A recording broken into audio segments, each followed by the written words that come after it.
ఇప్పుడు కళాయి పెట్టి 2 టేబుల్ స్పూన్ ఆయిల్, కొంచెం జీలకర్ర వేసి వేగనివ్వాలి. మినపప్పు,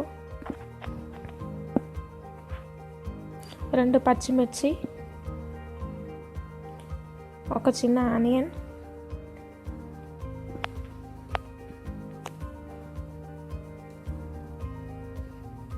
ఆనియన్ వేసి బాగా కలుపుకోవాలి.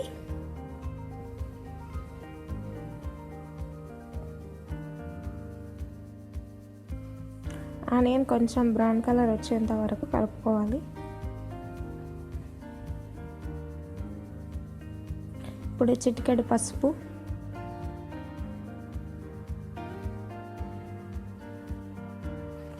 వేసి బాగా కలుపుకోవాలి.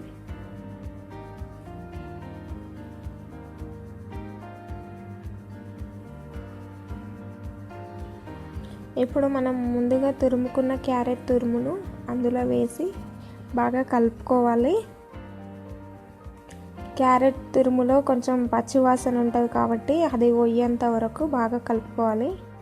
క్యారెట్ను ఎంత మంచిగా వేయించుకుంటే అంత టేస్టీగా ఉంటుంది క్యారెట్ రైస్ అనేది. ఇందులో ఉన్న వాటర్ అనేది వెళ్ళిపోవాలి. కరివేపాకు వేసి బాగా కలుపుకోవాలి. ఇలా చేసుకోవడం వల్ల క్యారెట్ రైస్ చాలా టేస్టీగా ఉంటుంది.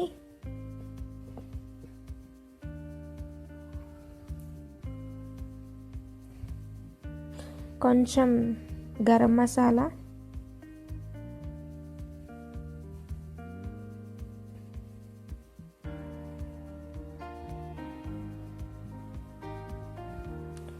వన్ టేబుల్ స్పూన్ కారం,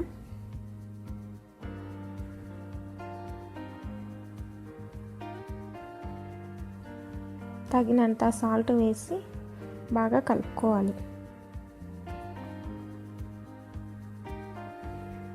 చూసారా, క్యారెట్ తురుము అనేది ఈ విధంగా బ్రౌన్ కలర్ వచ్చేంత వరకు వేయించుకోవాలి.